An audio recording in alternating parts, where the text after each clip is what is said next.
Hello అండి, అందరికీ నమస్కారం. నేను మరో కొత్త వీడియోతో మీ ముందుకు వచ్చాను. ఈ వీడియోలో భోగి, మకర సంక్రాంతి పండుగ మరియు షటిల ఏకాదశి వెనుక ఉన్న సంపూర్ణ రహస్యాన్ని పూర్తిగా తెలుసుకుందాము. అలానే నా వీడియోస్ మీకు నచ్చినట్లయితే లైక్, షేర్ అండ్ సబ్స్క్రైబ్ చేయండి. మీరు నన్ను ఇలానే సపోర్ట్ చేస్తే మరిన్ని కొత్త విషయాలతో మీ ముందుకు వస్తాను. ముందుగా భోగి పండుగ ప్రాముఖ్యత గురించి తెలుసుకుందాము. తెలుగు ప్రజలు జరుపుకునే అతిపెద్ద పండుగ మకర సంక్రాంతి. సూర్య భగవానుడు మకర రాశిలో ప్రవేశించే సమయమే ఈ మకర సంక్రాంతి. ఈ పండుగకు ఒక్కరోజు ముందే భోగి పండుగ వస్తుంది. భోగి అంటే పాతది వదిలి కొత్తదాన్ని స్వీకరించడం. భోగ అనే సంస్కృత పదం నుంచి భోగి అనే పదం వచ్చింది. భోగి అంటే భోగ భాగ్యాలను అనుభవించే శుభదినం. ఇప్పుడు భోగి మంటలు లోతైన అర్థం తెలుసుకుందాము. భోగి నాడు తెల్లవారుజామున అందరూ లేచి భోగి మంటలు వేస్తారు. ఇది దక్షిణాయనానికి చివరి రోజు, ఉత్తరాయణ పుణ్యకాలానికి స్వాగతం. దక్షిణాయనంలో ఎదురయ్యే కష్టాలు, బాధలు, సమస్యలను అగ్నిదేవుడికి సమర్పించే ప్రక్రియే భోగి మంటలు. చెడు శక్తులు కాలిపోతాయి, మంచి శక్తులు మన జీవితాల్లో ప్రవేశిస్తాయి అని నమ్మకం. ఇప్పుడు భోగి మంటల వెనుక ఉన్న శాస్త్రీయ కోణం గురించి తెలుసుకుందాం. భోగి మంటల్లో పిడుకలు, రావి, మామిడి వంటి ఔషధ చెట్లు, ఆవు నెయ్యి ఇవన్నిటిని కాల్చడం వల్ల గాలి శుద్ధి అవుతుంది, సూక్ష్మ క్రిములు నశిస్తాయి. ఇది కేవలం చలి కోసం కాదు, ఆరోగ్య పరిరక్షణ కోసం చేసిన సాంప్రదాయం. ఇప్పుడు భోగి రోజు ఏ ఆచారాలు పాటించాలో తెలుసుకుందాం. భోగి నాడు తెల్లవారుజామునే లేచి నువ్వుల నూనెతో అభ్యంగన స్నానం చేసి కుంకుడుకాయ రసంతో తల స్నానం చేస్తే ఎంతో మంచిది. ఈ స్నానం పీడ, దరిద్రం, నెగిటివిటీని తొలగిస్తుందని నమ్మకం. మీకు ఎప్పుడైనా అనిపించిందా భోగి పళ్ళు ఎందుకు పిల్లలకే పోస్తారని? ఇప్పుడు తెలుసుకుందాం. భోగి పండుగ రోజు సాయంత్రం చిన్న పిల్లలకు భోగి పళ్ళు పోస్తారు. ధర్మశాస్త్రాల ప్రకారం చిన్నపిల్లలు శుద్ధమైన ప్రాణశక్తితో ఉంటారు. అందుకే శుభకార్యాల్లో పిల్లలనే కేంద్రంగా పెడతారు. పిల్లలపై దేవుడు ఆశీర్వదిస్తే మొత్తం కుటుంబానికి ఫలిస్తుందనేది మన పెద్దల విశ్వాసం. సూర్యారాధనతో భోగి పళ్ళ సంబంధం. వేదాల ప్రకారం సూర్యుడు ఆయుష్, ఆరోగ్యం, బలానికి మూలం. భోగి రోజు సూర్యశక్తి మారే కాలం. అందుకే భూమి ద్వారా వచ్చిన పండ్లు, ధాన్యం, పూలను పిల్లలకు అర్పిస్తారు. ఇది సూర్యుడికి కృతజ్ఞత, పిల్లల ఆయుష్కు చేసిన ప్రార్థన. భోగి పళ్ళ వెనుక ఉన్న పురాణ కథ గురించి తెలుసుకుందాం.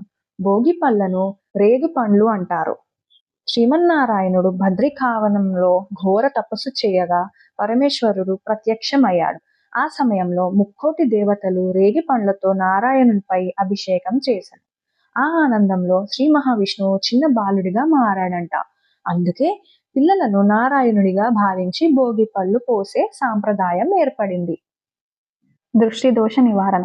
మన గృహ సూత్రాల ప్రకారం శుభద్రవ్యాలను పిల్లలపై పోస్తారు. దృష్టి, అపశకునం తొలగిపోతాయని నమ్ముతారు. అందుకే భోగి పళ్ళలో పండ్లు, పూలు, ధాన్యం, నాణెలు ఉంటాయి. ఇవన్నీ మంగళ ద్రవ్యాలు. భోగి పళ్ళు పోసే విధానం. పిల్లలకు స్నానం చేయించి నూతన వస్త్రాలు తొడిగించి చిన్ని కృష్ణుడి విగ్రహం ముందు దీపం పెట్టాలి. పిల్లలను తూర్పు ముఖంగా కూర్చోబెట్టాలి. ముందుగా కృష్ణుపై భోగిపళ్ళు, ఆ తర్వాత పిల్లలపై 3 సార్లు దిష్టి తీస్తూ ఓం సారంగాయ నమః అంటూ ఆ మంత్రంతో పోయాలి. హారతి, అక్షింతలు వేసి వాళ్ళకి దీవించాలి. భోగి మంటలు మరియు భోగి పళ్ళ తాత్పర్యం. భోగి మంటలు చెడును కాలుస్తాయి, భోగి పళ్ళు మంచుని నింపుతాయి. బయట శుద్ధి చేస్తూ లోపల శుభ స్థాపన కలిగిస్తుంది. ఇప్పుడు సంక్రాంతి గురించి తెలుసుకుందాం. ఈసారి సంక్రాంతి చాలా విశేషమైనది. 23 సంవత్సరాల తర్వాత సంక్రాంతి రోజునే విష్ణుదేవునికి అత్యంత ప్రీతికరమైన షటిల ఏకాదశి కూడా వచ్చింది. ఇప్పుడు షటిల ఏకాదశి ఎప్పుడు ప్రారంభమై ఎప్పుడు ముగిస్తుందో తెలుసుకుందాం. జనవరి 13 మధ్యాహ్నం 3:17 ప్రారంభమై జనవరి 14 సాయంత్రం 5:51 ముగిస్తుంది. ఈ ఏకాదశి వెనుక ఉన్న పురాణ కథను తెలుసుకుందాం. ఒకసారి ధాలభ్య మహర్షి పులస్త మహర్షిని ఇలా అడిగాడు. ఓ మహర్షి, మనుషులు పాపాలు చేసి మళ్ళీ మళ్ళీ జన్మలు ఎందుకు తీసుకుంటున్నారు? వారిని నరక బాధల నుంచి కాపాడే మార్గం ఏమిటి? ఈ ప్రశ్న విన్న పులస్త మహర్షి ఇలా అన్నారు: నువ్వు అడిగిన ప్రశ్న చాలా గొప్పది. దీనికి సమాధానం మానవులందరికీ మేలు చేస్తుంది. షట్టిల ఏకాదశి నియమాలు. పులస్త మహర్షి ఇలా చెప్పారు: మాఘమాసంలో పవిత్ర స్నానం చేయాలి. కామం, కోపం, అసూయ, అహంకారం వదలాలి. ఏకాదశి రోజు ఉపవాసం ఉండాలి. రాత్రంతా శ్రీహరిని స్మరిస్తూ జాగారణ చేయాలి. మరుసటి రోజు విష్ణువును దీపం, ధూపం, నైవేద్యంతో పూజించాలి. నువ్వులతో దానం చేయడం చాలా ముఖ్యం అని చెప్పారు. అసలు షట్టిల అంటే ఏమిటో తెలుసుకుందాం. షట్ అంటే 6, తిల అంటే నువ్వులు. నువ్వులను 6 విధాలుగా ఉపయోగించడమే షట్టిల. అవి: నువ్వుల నూనెతో స్నానం, నువ్వుల పిండితో అభ్యంగన స్నానం, నువ్వులతో భోజనం, నువ్వులతో హోమం, నువ్వులను దానం, నువ్వులతో చేసిన వంటలను విష్ణువుకు నివేదించడం. ఇవన్నీ చేస్తే పాపాలు నశిస్తాయి, పుణ్యం లభిస్తుంది.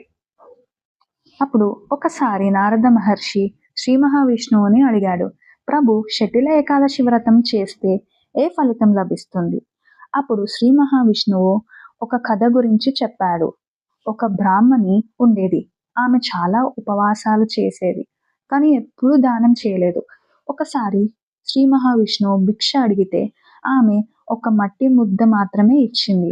ఆ దాన ఫలితంగా ఆమెకు ఒక ఇల్లు వచ్చింది, కానీ ఇంట్లో ఏ సంపద లేదు. అప్పుడు ఆమె మళ్ళీ శ్రీ మహావిష్ణువుని అడిగింది: ప్రభు, నేను నిన్ను ఎంతో నమ్ముతాను, ఎంతో పూజిస్తాను, కానీ నా ఇల్లు ఖాళీగా ఎందుకు ఉంది? అప్పుడు విష్ణుదేవుడు ఇలా అన్నాడు: షట్టిల ఏకాదశి వ్రతాన్ని నియమాలతో పాటించు. ఆమె అలా చేసిన వెంటనే ఆమె ఇల్లు ధాన్యం సంపదతో నిండిపోయింది. అలా షట్టిల ఏకాదశి సారాంశం ఏమిటంటే, ఈ వ్రతం శరీర శుద్ధి ఇస్తుంది, ఆరోగ్యం ఇస్తుంది, పాపాలను నశింపజేస్తుంది, దానం ద్వారా సంపాదనను పెంచుతుంది. మనం బ్రతికి ఉన్నప్పుడు ఎలా దానం చేస్తామో మరణించిన తర్వాత కూడా అదే ఫలం లభిస్తుంది. ఇప్పుడు అతి విశేషమైన సంక్రాంతి పండుగ ఎందుకు జరుపుకుంటామో తెలుసుకుందాం. మనకు తెలిసిన సంక్రాంతి అంటే పంటల పండుగ, సూర్యుని పూజ, ధర్మం, సంపద, ఆరోగ్యం. కానీ శనిదేవుని నువ్వుల నూనెతో ఎందుకు పూజిస్తాం? గంగాదేవి సంక్రాంతి రోజునే భూమికి ఎందుకు వచ్చింది? గంగిరెద్దులు హరిదాసు ఎందుకు వస్తారు? గాలిపటాలు ఎందుకు ఎగరేస్తారు? అలానే కనుమ రోజున పశు పూజ ఎందుకు చేస్తారు? ఇవన్నిటి గురించి తెలుసుకుందాం. ముందుగా సూర్యుడు, సంజనాదేవి, శనిదేవుడి కథ తెలుసుకుందాము. సూర్యదేవుడు అత్యంత తేజస్సుతో ఉంటాడు. ఆ తేజస్సును సంజనాదేవి భరించలేక తపస్సుకు వెళ్ళాలని నిర్ణయించుకుంది. తన స్థానంలో తన నీడతో ఛాయాదేవిని సృష్టించింది. ఛాయాదేవి సూర్యుడితో కలయిక వల్ల శనిదేవుడు జన్మించాడు. శనిదేవుడు నల్లగా ఉండటం వల్ల సూర్యుడికి కోపం వచ్చి శనిని, ఛాయాదేవిని విడదీయడం చేశాడు. కుంభరాశిని దహనం చేయడం జరుగుతుంది. ఆ కుంభరాశిలో అన్ని కాలిపోతాయి, కానీ నల్ల నువ్వులు మాత్రమే మిగులుతాయి.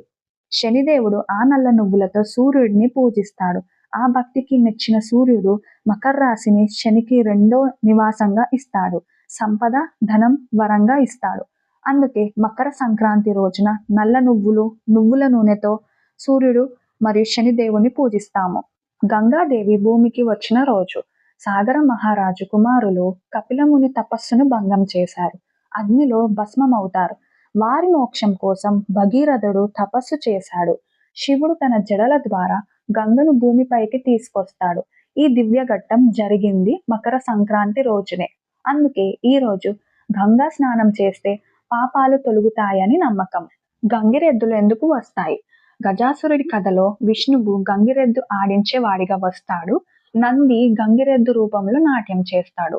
శివుడిని రక్షిస్తాడు. అందుకే శివుడు ఆనందించి చెప్తాడు: మకర సంక్రాంతి రోజున గంగిరెద్దులు తిరిగే ఊరికి నేను నా కుటుంబం వస్తాము. అందుకే గంగిరెద్దుకి దీక్ష పెట్టితే ఇంట్లో సుఖ సంతోషాలని నమ్ముతారు. హరిదాసు ఎవరు? హరిదాసు సాక్షాత్తు శ్రీకృష్ణుడే మన ఇంటికి వచ్చి భిక్ష రూపంలో దరిద్రం శనిని తీసుకెళ్తాడు. అందుకే హరిదాసుకు ఎప్పుడు భిక్ష ఇవ్వాలి.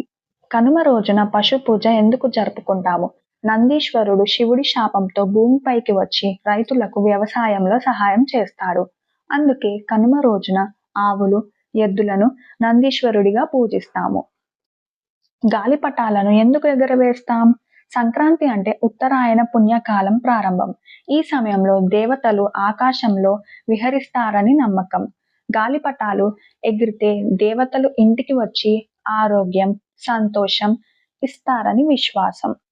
అలానే ఇంటి ముందు ముగ్గులు వేసి గోవుల పేడతో అలికితే లక్ష్మీదేవి అనుగ్రహం ఉంటుందని నమ్ముతారు. ఇదే మకర సంక్రాంతి వెనుక ఉన్న అద్భుత కథలు. మీకు మీ కుటుంబ సభ్యులందరికీ భోగి, సంక్రాంతి, కనుమ శుభాకాంక్షలు. థ్యాంక్ యూ అందరికీ. ఓం నమో నారాయణాయ.